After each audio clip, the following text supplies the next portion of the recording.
Class 11th accountancy. Chapter था accounting, लेखांकन, अर्थ एवं उद्देश्य, accounting meaning and objects, part number 2। Topic हमारा चल रहा था लेखांकन के उद्देश्य या कार्य, objectives of the functions of accounting. 2 points हमने इसके कर लिए थे। थर्ड पॉइंट पर आते हैं। थर्ड पॉइंट हमारा है व्यवसाय की वित्तीय स्थिति का ज्ञान करना, to ascertain the financial position of the business.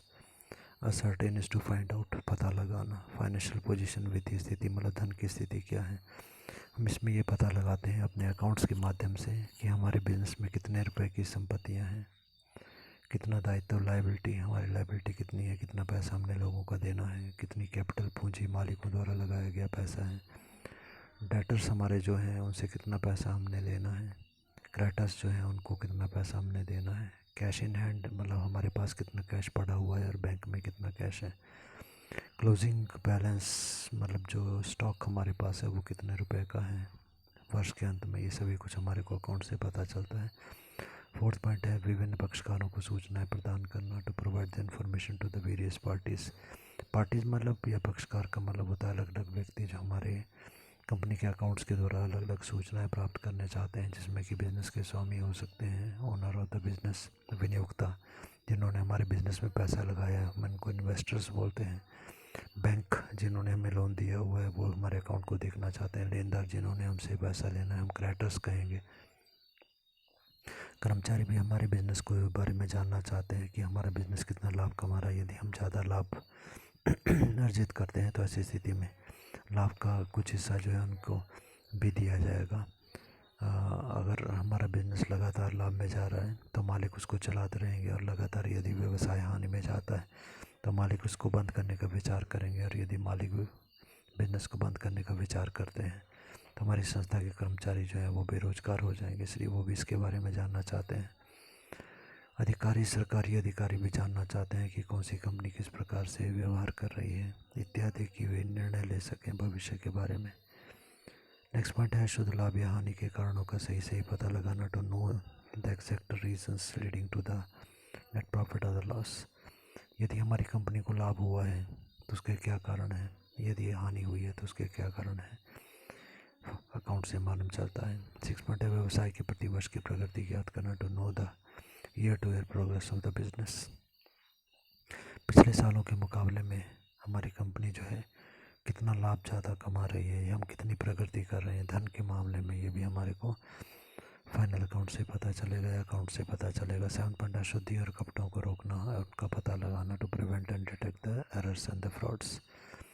कर्मचारी कई प्रकार की हेरा फेरी करते हैं, पैसा बिजनेस में से चोरी कर लेते हैं, सामान चोरी करके ले जाते हैं। तो ये जो हेरा फेरी, अशुद्धियाँ, कपट वर्कर्स के द्वारा किया जाता है, किसी के द्वारा, ग्राहकों के द्वारा या किसी के द्वारा भी किया जाता है, तो अकाउंट की किताबों को देखकर इसका आसानी से पता चल जाता है। नेक्स्ट हेडिंग पर आते हैं advantages and utility of the accounting. लेखांकन के लाभ एवं उपयोगिता। क्या लाभ है या क्या उपयोगिता है अकाउंट्स की? तो पहला समझ शक्ति का पूरक, complement of the memory. Business में छोटी मोटी यदि हमारी दुकान है तो उसमें दिन में 10-15 ग्राहक आते हैं, उसको तो हम याद रख सकते हैं, परंतु बहुत बड़ी कंपनी है जिनमें लाखों या करोड़ों ट्रांजैक्शंस दिन में एक बारी में हो जाती हैं, एक दिन में हो जाती हैं, उन सबको याद नहीं रखा जा सकता, इसलिए उनको किताबों में नोट करना आवश्यक है। सेकंड पॉइंट है तुलनात्मक अध्ययन, कंपैरेटिव स्टडी। विभिन्न वर्षों में जो हमारे को लाभ हुआ है, जो हमारे को हानि हुई है, उसकी हम तुलना करते हैं कि भाई पिछले सालों के मुकाबले में हमारा लाभ बढ़ा या कम हुआ, हमारी हानि कम हुई है या बढ़ी है। तो ये कैसे मालूम चलेगा बढ़ा या कम हुआ? जब हम तुलना करते हैं, मिलाते हैं कि पिछले साल कितना था, इस साल कितना है, और उसके आधार पर ही भविष्य के लिए योजनाएं भी बना जा सकती हैं। थर्ड पॉइंट है व्यापार का क्रय विक्रय, purchase and the sale of the business. जब भी हम कोई व्यापार खरीदते हैं या बेचते हैं, मतलब हम कोई दुकान या कंपनी को खरीदते हैं या बेचते हैं, तो ऐसा नहीं होता दुकान में गए ऐसे ज़रा सा देखा कि इतने लाख रुपए का सामान मिल रहा है तो इतने लाख रुपए बिज़नेस की कीमत होगी, नहीं, ऐसा नहीं होता। बल्कि जब बिज़नेस कोई ख़रीदा जाता है तो सबसे पहले हम उसके अकाउंट्स को देखते हैं, अकाउंट की किताबों को देखते हैं, और वहाँ से देखते हैं कि इस बिज़नेस को कितना लाभ हो रहा है। हमारे को लाभ या हानि का अकाउंट से मालूम चल जाएगा। अकाउंट को देखकर उस बिज़नेस की कितनी संपत्तियां हैं, कितने एसेट हैं पूरे बिज़नेस में लगे, उनका सही मूल्य क्या है वो मालूम चल जाता है। कितनी लायबिलिटी है, लोगों को कितना पैसा देना है, ये भी हमारे को उसके द्वारा मालूम चल जाता है। तो व्यवसाय का वास्तविक मूल्य जो होता है इसके द्वारा मालूम चलता है।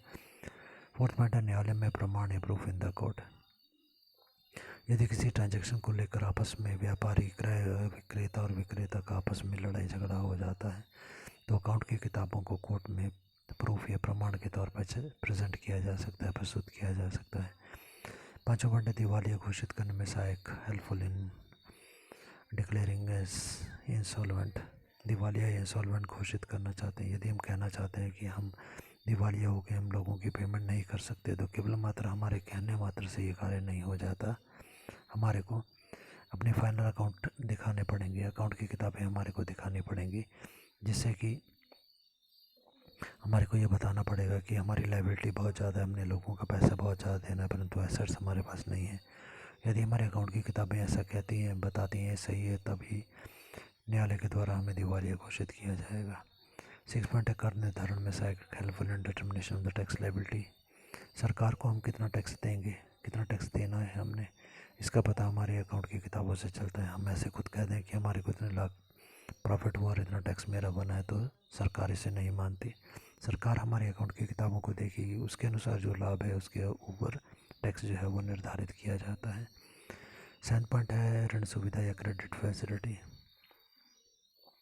जब भी हमारे ऊपर कोई आर्थिक संकट आ जाता है, पैसे की कमी आ जाती है, आर्थिक मतलब धन की कमी हो जाती है, विस्तार हेतु कंपनी को हम बढ़ाना चाहते हैं और नया ऑफिस फैक्ट्री वगैरह हम लगाना चाहते हैं, तो इसे विस्तार करना कहेंगे कंपनी का। तो वैसी स्थिति में हमारे को पैसे की आवश्यकता होती है, उधार की आवश्यकता होती है। यदि हमारी साख, इज्जत, मान सम्मान, गुडविल बहुत अच्छा है, तो कोई भी व्यापारी, कोई ऋणदाता, ऋण देने वाला व्यक्ति या बैंक हमारे को आसानी से ऋण दे देता है, उधार देता है। ये वो कहाँ से पता लगाएंगे, हमारे अकाउंट को देखकर पता लगाते हैं। 8वां पॉइंट है कर्मचारियों पर नियंत्रण, कंट्रोल ऑफ द स्टाफ। अभी हमने पढ़ा था कि कर्मचारी व्यापार में से सामान चोरी कर सकते हैं, कैश चोरी कर सकते हैं, हेरा फेरी कर सकते हैं, तो उसका पता हमारे को आसानी से अकाउंट से लग जाता है। कैश बुक से हमें आसानी से पता लग जाएगा कि कितना कैश हमारा होना चाहिए। अगला हमारा पॉइंट है महत्वपूर्ण सूचनाओं का ज्ञान, knowledge of the important informations. व्यापार की क्या स्थिति है आज की तारीख में, लाइबिलिटीज़ हमारी कितनी है, लाभ हानि कितने हो रहे हैं, क्रय कितने का, परचेज़ कितने का हुआ, कितना विक्रय हम कर रहे हैं, स्टॉक कितना पड़ा हुआ है, उत्पादन की योजना इसके द्वारा आसानी से बनाई जा सकती है। मूल्य भी वस्तु का निर्धारित किया जा सकता है कि जो वस्तु हमने बनाई है उसका मूल्य हम कितना रखें, उसका प्राइस हम कितना रखें। 10 पॉइंट है ख्याति की राशि का निर्धारण, determination of the amount of the goodwill. हमारी कंपनी की जो गुडविल होती है, ख्याति, मान सम्मान हमारा होता है, उसका पता भी हमारे को इसके द्वारा चल जाता है, क्योंकि गुडविल की कैलकुलेशन हमारी अकाउंट की किताबों के अनुसार होती है। नेक्स्ट पॉइंट हमारा है साझेदारी में सहायक, helpful in the partnership. Partnership में सहायक होती है जब भी कोई नया साझेदार आता है, कोई साझेदार छोड़ के जाता है, रिटायर होता है, किसी साझेदार की मृत्यु हो जाती है, या सभी साधनों का हिसाब किताब भी रखना होता है, वो भी अकाउंट के द्वारा रखा जाएगा। अगला हेडिंग है लेखांकन के प्रकार या टाइप्स ऑफ अकाउंटिंग। कितने प्रकार के अकाउंट्स हमारे होते हैं, तो पहला है वित्तीय लेखांकन, जिसको हम फाइनेंशियल अकाउंटिंग बोलते हैं। फाइनेंशियल अकाउंटिंग जो हम अकाउंट्स पढ़ रहे हैं अभी 11th क्लास 12th क्लास, आगे जो हम अकाउंट पढ़ेंगे वो सभी हमारा फाइनेंशियल अकाउंटिंग का वित्तीय लेखांकन है। इसके द्वारा हम लाभ हानि का पता लगाते हैं, व्यवसाय को कितना लाभ हुआ, कितनी हानि हुई, वित्तीय स्थिति कैसी है, धन की स्थिति कैसी है, कितना कैश हमारे पास है, कितना पैसा बैंक में है, कितने एसेट्स रुपए के हमारे पास है, कितनी लायबिलिटी हमारी है, लोगों को कितना पैसा देना है। बाकी जो और पार्टीज़ होती हैं, जो व्यक्ति होते हैं, उनको जो सूचनाएं चाहिए होती हैं, आवश्यक सूचनाएं जो उनको चाहिए होती हैं, वो भी सभी हमारे फाइनेंशियल अकाउंट्स के द्वारा उनको प्राप्त होती हैं। वांछित सूचनाएं मतलब जो चाहिए होती हैं। सेकंड पॉइंट हमारा है लागत लेखांकन या फिर कॉस्ट अकाउंटिंग। लागत लेखांकन जैसे नाम से ही क्लियर है, लागत का मतलब कितना खर्चा हमारा आया, कॉस्ट का मतलब जो हमारा वस्तु को बनाने में खर्चा आता है। जो वस्तुएं हमने उत्पादन की हैं, उत्पादित वस्तुओं या जो सेवाएं हम प्रदान कर रहे हैं, जो सेवाएं हम दे रहे हैं, उनकी लागत या उनका मूल्य कितना आया है, ये इसके द्वारा ज्ञात किया जाता है। कॉस्ट कंट्रोल या क्रय लागत नियंत्रण में भी ये सहायक होता है, कॉस्ट को भी इसके द्वारा आसानी से कंट्रोल किया जा सकता है। जो अगला है हमारा वो है थर्ड पॉइंट प्रबंधकीय लेखांकन, जिसको हम बोलते हैं मैनेजमेंट अकाउंटिंग। मैनेजमेंट या प्रबंधकीय का मतलब प्रबंधक या मैनेजर्स हमारे होते हैं, जो मैनेजर्स के काम में अकाउंट आते हैं उनको मैनेजमेंट अकाउंटिंग बोलते हैं। प्रबंधक या मैनेजर्स बिजनेस में कई प्रकार की योजनाएं बनाते हैं, बिजनेस को कंट्रोल करते हैं, उनकी मदद के लिए जो अकाउंट्स का प्रयोग किया जाता है उसको मैनेजमेंट अकाउंटिंग कहा जाता है। जैसे मैनेजमेंट अकाउंटिंग में कई चीज़ों का सहारा लिया जाता है, जैसे रेशो एनालिसिस अनुपात। ये पूरे चैप्टर हम लोग करेंगे नेक्स्ट ईयर।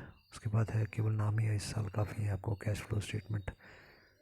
इसके बाद बस्ट्री कंट्रोल इत्यादि भी इसमें प्रयोग किए जाते हैं। अगला है कर लेखांकन या टैक्स अकाउंटिंग। कर लेखांकन या टैक्स अकाउंटिंग का मतलब है जिसमें हम टैक्स कैलकुलेट करते हैं कि व्यवसाय को लाभ के आधार पर कितना टैक्स जो है सरकार को देना पड़ेगा। पाँचों पॉइंट है सामाजिक दायित्व लेखांकन, सोशल रिस्पॉन्सिबिलिटी अकाउंटिंग। समाज के प्रति भी एक कंपनी के बहुत सारे दायित्व या जिम्मेवारियाँ होती हैं, जैसे लोगों को रोजगार देना, पर्यावरण की सुरक्षा, वातावरण को सुरक्षित करना, ग्राहकों को संतुष्ट करना। समाज को होने वाले लाभों को इसके द्वारा मापा जाता है। 6 पॉइंट है मानव संसाधन लेखांकन, ह्यूमन रिसोर्स अकाउंटिंग। कर्मचारियों की कार्यकुशलता को मापने के लिए जो अकाउंटिंग बनाई जाती है उसे कर्मचारियों का या मानव संसाधन लेखांकन कहा जाता है। नेक्स्ट टॉपिक है लेखांकन की सीमाएं, लिमिटेशंस ऑफ अकाउंटिंग। अकाउंट में क्या कमियां होती हैं, तो पहला दिया गया व्यक्तिगत निर्णयों से प्रभावित, influenced by the personal judgement. Account में बहुत सारी चीज़ें ऐसी होती हैं जहाँ पर कोई अकाउंटेंट को अपना कोई निर्णय लेना होता है, जैसे कि इस मशीन की आयु कितनी होगी ये अकाउंटेंट डिसाइड करेगा, या बैड डेप्ट के लिए प्रोविज़न कितना बनाया जाए ये भी अकाउंटेंट अपनी मर्ज़ी से डिसाइड करता है, जितना उसको सही लगता है। सेकंड पॉइंट है लेखांकन की अवधारणाओं परंपराओं पर आधारित, based on the accounting concepts and the conventions. कुछ एक ऐसी चीज़ें होती हैं जो मान ली जाती हैं कि हम ऐसा ही कर लेंगे, ऐसा मान के हम अकाउंट्स बनाते हैं। तो अकाउंट्स में उन चीज़ों को मान लिया जाता है जो सही नहीं होता है, जैसे कि एसेट्स हमारे जो होते हैं उनको लागत मूल्य पर दिखाते रहते हैं हम लोग, कितने की एसेट खरीदी थी। अगर हमने 1 लाख रुपए की एसेट खरीदी थी आज से 20 साल पहले, तो 1 लाख पर ही हम उसको दिखाते रहते हैं, चाहे बाज़ार में उसकी कीमत बढ़ गई हो या कम हो गई हो। थर्ड पॉइंट है पूर्ण सूचना या इनकम्प्लीट इन्फॉर्मेशन, क्योंकि व्यवसाय में वास्तविक लाभ का तो पता तभी चलता है जब उस बिज़नेस को बंद कर दिया जाए, सारी संपत्तियों को बेचा जाए और फिर लाभ का पता चलेगा। हम जो लाभ कैलकुलेट करते हैं वो केवल अनुमान के आधार पर होता है। फोर्थ पॉइंट है गुणात्मक सूचनाओं का अभाव, omission of the qualitative information. गुणों को हम यहाँ पर नहीं लिखते हैं, जैसे प्रबंध में परिवर्तन, मैनेजमेंट जो है वो चेंज होगी, मैनेजर चेंज हो गए, अब उसकी जगह नया मैनेजर आया जो अच्छा नहीं है, हानि होगी, परंतु इस क्वालिटी इसलिए नहीं दिखाया जाता। प्रसिद्धि, हमारा बिजनेस जो है काफ़ी प्रसिद्ध है, लोगों में लोकप्रिय है, उसके कारण काफ़ी लाभ होगा, मतलब लोकप्रियता को नहीं दिखाते। श्रम प्रबंध संबंध, मालिक और कर्मचारियों में संबंध बहुत अच्छे हैं तो इससे लाभ होगा। प्रबंध कुशलता, हमारे मैनेजर बहुत एक्सपर्ट है तो इससे भी लाभ होगा। उनकी कार्य करने की क्षमता बहुत अच्छी है, इससे भी लाभ होगा। ग्राहकों की संतुष्टि बहुत ज़्यादा है, उससे लाभ होगा। हमारे कर्मचारी बहुत ईमानदार हैं, इससे लाभ होगा। परंतु ये सभी गुण हैं इसलिए इनको अकाउंट में नहीं दिखाया जाता, चाहे इससे लाभ होता है। पाँचों पॉइंट है लेखांकन विवरण पूर्णतः शुद्ध नहीं होते, accounting statements are not fully accurate. कई बार हम टैक्स बचाने के लिए जानबूझकर लाभ को कम दिखाते हैं, कि कम लाभ दिखाएंगे तो टैक्स भी कम देना पड़ेगा, इसलिए अकाउंट जो बता रहा है वो बिल्कुल शुद्ध या सही नहीं है। 6 पॉइंट है झूठे दिखावे से प्रभावित, affected by the window dressing. Window dressing ये झूठे दिखावे का मतलब होता है अकाउंट्स की किताबों में हेरा फेरी करके वास्तविक स्थिति को छुपाना या फिर उसे ज़्यादा अच्छी करके दिखाना। जैसे हमारे पास क्लोजिंग स्टॉक पड़ा हुआ उसको ज़्यादा मूल्य पर दिखाना, या फिर लाइबिलिटीज़ जो हमारी है लोगों को जो पैसा देना उसको कम करके दिखाना। 7 पॉइंट है भावी अनुमानों के लिए अनुपयुक्त, अनसूटेबल फॉर द फोरकास्टिंग। भविष्य का अनुमान, भावी मतलब भविष्य, फ्यूचर का एस्टिमेट लगाना जिसके द्वारा संभव नहीं होता, क्योंकि अकाउंट के द्वारा जो भी इंफॉर्मेशन हमारे को मिलती है वो पिछले साल की होती है, मतलब वर्ष भर हम जो कर चुके हैं, जो बीत चुका है उसके बारे में हमारे को अकाउंट के द्वारा मालूम चलता है। अकाउंट की सारी इन्फॉर्मेशन भूतकालीन होती हैं, क्योंकि बहुत सारे परिवर्तन भविष्य में हो सकते हैं। वस्तु की मांग बदल सकती है, डिमांड ऑफ द गुड्स बदल सकती है, फर्म की नीतियाँ, पॉलिसीज ऑफ द फर्म जो है वो चेंज हो सकता है। प्रतियोगिता में परिवर्तन आता है, पहले हमारी कंपनी, हमारे गांव में केवल हमारी दुकान थी, अब 2-4 दुकानें और खुल गई, अब प्रतियोगिता कंपटीशन बढ़ गया, क्योंकि भविष्य में जो हमारे पास फिगर्स हैं अकाउंट्स के द्वारा वो तो पिछले साल के हैं। अभी नई दुकान खुली है तो उसके आधार पर तो सेम उसी फिगर के आधार पर तो अनुमान नहीं लगाया जा सकता। 8वां पॉइंट है मूल्य स्तर में हुए परिवर्तनों की प्रभावों की अवहेलना, इग्नोर प्राइस लेवल चेंजेस। जैसे अगर हमने 20 साल पहले कोई ज़मीन खरीदी थी 10 करोड़ रुपए की, तो 20 सालों में उसका मूल्य कितना अधिक बढ़ गया, परंतु हम किताबों में उसकी पुरानी कीमत दिखाते रहते हैं। नेक्स्ट हेडिंग हमारा है लेखांकन सूचनाओं के प्रयोगकर्ता, users of the accounting information. बहुत इंपॉर्टेंट टॉपिक है ये, आगे बहुत बार इसका प्रयोग होगा, इसलिए ध्यान से इसको याद कर लीजिएगा। ये कौन कौन से व्यक्ति हैं जो अकाउंट के द्वारा दी गई सूचनाओं को प्रयोग करते हैं। इसको 2 भागों में बांटते हैं। आंतरिक प्रयोगकर्ता, जिसको हम कहते हैं इंटरनल यूजर्स, कंपनी के अंदर के व्यक्ति। इसमें उच्च प्रबंधक या टॉप मैनेजर्स आते हैं। मैनेजर जो होते हैं उनको हम 3 भागों में बांटते हैं। Top manager, middle level management and lower level management. Top level managers को उच्च प्रबंधक, उच्च स्तरीय प्रबंधक, मिडिल लेवल मैनेजर को मध्य स्तरीय प्रबंधक, लोअर लेवल मैनेजमेंट को निम्न स्तरीय प्रबंधक कहा जाता है। ये सारे ही मैनेजर्स अकाउंट के द्वारा सूचनाएं प्राप्त करके उसके आधार पर भविष्य के लिए योजनाएं बनाते हैं। इसके अलावा बाहरी उपयोगकर्ता, जिसको कि एक्सटर्नल यूज़र्स कहा जाता है, वो भी हमारे अकाउंट को, इन्फॉर्मेशन को यूज़ करते हैं। इनमें व्यवसाय के स्वामी और ओनर ऑफ द बिजनेस आते हैं। व्यवसाय के मालिक कौन कौन है? दूसरा विनियोगकर्ता है, जिसको हम इन्वेस्टर्स कहते हैं, वे व्यक्ति जिन्होंने कि हमारी कंपनी में पैसा लगाया। तीसरा है लेनदार या क्रेडिटर्स, जिन लोगों से हमने उधार सामान खरीदा है और उन्होंने हमारे से पैसा लेना है, वो भी जानना चाहते हैं कि हमारी कंपनी हानि में जा रही है, लाभ में जा रही है। चौथा पॉइंट है बैंक्स, जिनसे हमने उधार लिया हुआ है। अगला पॉइंट हमारा कर्मचारी, एम्प्लॉयज़, हमने इसके बारे में पढ़ा। कर्मचारी भी संस्था के बारे में जानना चाहते हैं। सरकार, गवर्नमेंट, अनुसंधानकर्ता, रिसर्चर्स वो व्यक्ति होते हैं जो कि रिसर्च करते हैं, खोज करते हैं कि कौन सा बिजनेस लाभ में जा रहा है, कौन सा हानि में जा रहा है। उसके अलावा वित्तीय प्रबंधक या फाइनेंशियल मैनेजर होते हैं, जो वित्त विभाग या फाइनेंस डिपार्टमेंट के हेड होते हैं। इसके अलावा जनता या फिर पब्लिक, सामान्य जनता भी अलग अलग कंपनीज के बारे में जानना चाहते हैं।